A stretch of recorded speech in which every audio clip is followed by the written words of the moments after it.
Hello everyone, it's Seth, probably better known as Saffron Olive, and it's time for another edition of Budget Magic. So this week we are heading to Kaladesh Standard for a deck I'm pretty excited about. So in Standard, people are kind of going mid-range. Everyone's looking to combo off with Aetherworks Marvel, play Green-Black Delirium, play Avacyn's and Gideon's, and all these super powerful 4 and 5 mana cards. So one of the ways to try to beat these decks is to kind of go underneath. And unfortunately, well, or fortunately, depending on your position on red decks, but there's not really a aggressive red deck in this Standard. Not a very good one, at least. There's some attempts, but they're not really tier 1. So maybe the solution to getting in underneath these decks is to forget about red for a minute and go with a different color. So this week's deck is essentially a mono green Stompy deck. I'm calling it Gearhulk Stompy because it's built around 4 copies of Verdurous Gearhulk, which are just incredibly powerful. That card is so good. It's really stunning that it hasn't seen a ton of play so far because that card is just so above the curve in so many different ways. So, as you can see, 87 bucks in the paper world, 37 ticks on Magic Online. So a pretty reasonable price for a competitive deck for Standard. A quick reminder before we break down the deck. If you enjoy Budget Magic and you enjoy this Gearhulk Stompy deck, it would be amazing of you if you could take a minute, click that subscribe button down in the corner of your screen. It's a great way to support the channel and the site for free. So let's talk Gearhulk Stompy. So kind of the big payoff, the whole reason I want to play this deck is Verdurous Gearhulk. And Verdurous Gearhulk is... this card is just so strong. So first off, say we have nothing on the battlefield. We cast a Verdurous Gearhulk. It's a 8/8 trample for 5 mana. That's a pretty powerful card by itself. But in this deck, the idea is we can use Verdurous Gearhulk as sort of a 4 powered trampler for 5 mana that gets in 4 hasty damage because we can throw the counters from Verdurous Gearhulk onto our early game creatures. We're really focused on 1-drop, 2-drop, 3-drop, 4-drop, top it off with Verdurous Gearhulk, and hopefully that curve will allow us to kill our opponent, if not the turn that Verdurous Gearhulk comes down, very shortly after that, before our opponent gets a chance to go crazy with Emeralds and stuff like that. So Verdurous Gearhulk is one of the big pieces of the deck. Another big piece of the deck is Woodland Wander, and it might look silly to play Woodland Wander in what is essentially a mono green deck, because for Woodland Wander to really be good, you want to use 4 colors of mana on it, 3 colors of mana on it, because the more colors of mana you use, the bigger it gets. If you can cast it with 4 different colors of mana, it's a 6/6 with Trample and Vigilance for only 4 mana, which is super big, and 4 mana means it curves into Gearhulk. So when things go really well, we can potentially, on turn 4, Woodland Wander is a 6/6. On turn 5, Verdurous Gearhulk, put our counters on Woodland Wander. We have a 10/10 trampling Vigilant Woodland Wander, which is a lot for pretty much any deck to deal with. It's just so huge, and it plays the offense-defense thing. Even with 3 counters or 2 counters as a 4/4 Vigilance Trample that curves into Verdurous Gearhulk, it's really fine. And because our current Standard has some weird ways to make mana of any color, we can play Woodland Wander in a mono green deck and still cast it with 2 or 3 different colors of mana pretty consistently. For example, we have Lone Dryad, which is our 1-drop, also makes a mana of any color if we tap a creature. Servant of the Conduit lets us speed up our deck. It lets us play our Gearhulks on turn 4, Woodland Wanderers on turn 3, and Holdout Settlement is a colorless land that can make mana of any color. Since we're mono green, we can get by playing a few colorless lands. If we were not on a budget, Aether Hub would probably be in this slot, or maybe in the deck alongside Holdout Settlement, because it's another great way to pump up Woodland Wander in a mono green deck.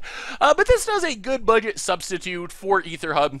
So these cards basically let us accelerate into our big plays a little bit earlier, and we can also throw the counters of Verdurous Gearhulk on them. Lone Dryad might not look scary as a 1/2, but it's pretty scary once we Gearhulk and make it into a 4/5 or 5/6. Servant is the same way. So these are early game creatures that speed up our deck and also allow us to maximize the value of our Verdurous Gearhulk.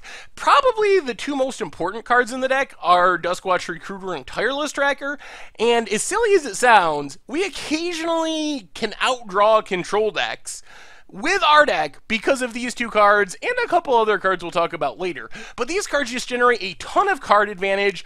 They're reasonable threats on their own, 2-2 for 2, 3-2 for 2. They get bigger if they flip or as we set clues.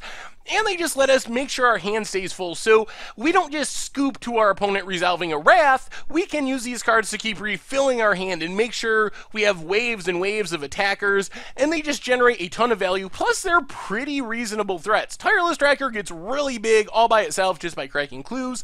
Dusk Recruiter, not huge, but we can throw counters from Verdurous Gearhulk on it. They also fill out the curve in a really powerful way. We also have some sneaky answers to Smugglers Copter, essentially. Noose Constrictor, my first build of the deck did not have Noose Constrictor. And as a mono green deck, I was like, man, I really need some cards to deal with Smugglers Copter. And Noose Constrictor is a reasonable answer. Yeah, we gotta discard cards or use some tricks to make it work, but it has reach. It's a 2-2 with reach. We can make it bigger by discarding cards. It fills out the curve.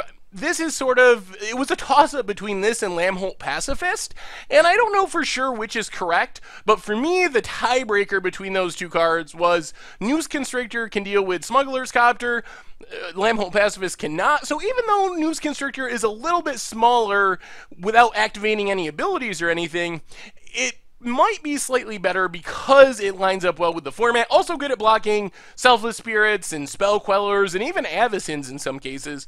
Clear Shot gives us a removal spell, sort of like fighting a creature, but it doesn't really fight, which can give us some really big blowouts in combat. We can, for example, block a creature and then use that creature that's blocking, maybe a Verdurous Gearhulk, to shoot down another creature with Clear Shot and still kill the creature that Verdurous Gearhulk is blocking. And since it's not fighting, we don't take damage from the Clear Shot, so we kind of get a 2-for-1 that way.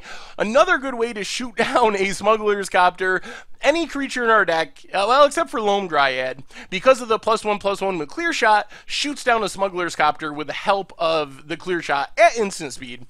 And then we have our Planeswalker Payoffs. Nissa, Voice of Zendikar, is a very strong 3-mana play, lets us pump up our entire team, putting counters on it, makes endless plant jump blockers, and is really key for beating control decks. Control decks really struggle against 3-mana Planeswalkers, so you can play this on turn 3 and just plus it. By the time it gets to 7 counters and we ultimate, we're likely drawing 7 cards, more than that even, but a big amount of cards while chump blocking along the way, and that usually closes out the game against control. Nissa Vital Force is essentially Verdurous Gearhulk number 5.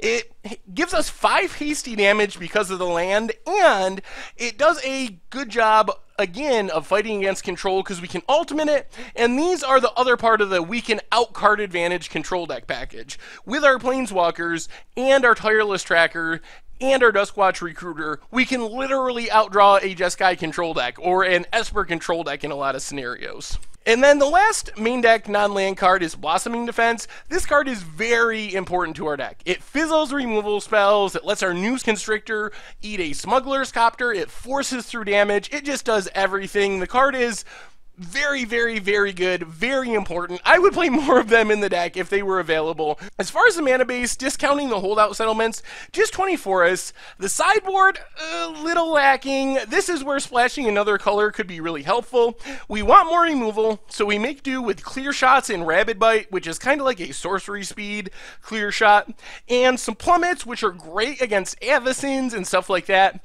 Not as great against Emeralds, but they get the job done against most of the flyers in the format.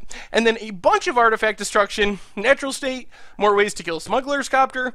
Appetite for the natural hits bigger things like Panharmonicon, it hits Aetherworks Marvel, and then Creeping Mold is kind of our artifact destruction against control decks, because against those decks that are very mana hungry, occasionally we can just use it to kill a creature land like a Wandering Fumarole if our opponent doesn't have an artifact we need to kill. So that is Gearhulk Stompy for Kaladesh Standard, and I think this deck is really sweet. I've been really impressed by how good it is at closing out the game quickly when need be. but I've also been impressed by how much card advantage there is in this mono green deck. One of the reasons I don't like playing aggro all that often is I feel like our opponent has trump cards that we just can't beat. If our opponent wrasts our board, there's just nothing we can do. And with this deck, I don't feel that way. The combinations of Planeswalkers and Tireless Trackers means that even if our opponent has a ton of removal, this deck can fight through it because we're drawing extra cards, finding creatures with our Dusk Recruiter, have Planeswalkers that are hard to deal with and repeatable sources of card advantage and tokens. So it feels like this deck is fast enough to get in under the mid-range heavy decks, while also good enough at generating card advantage to fight against the more controlling decks in the format. So I really like the spot this deck sits in the meta, and I think that it's very easily upgradable.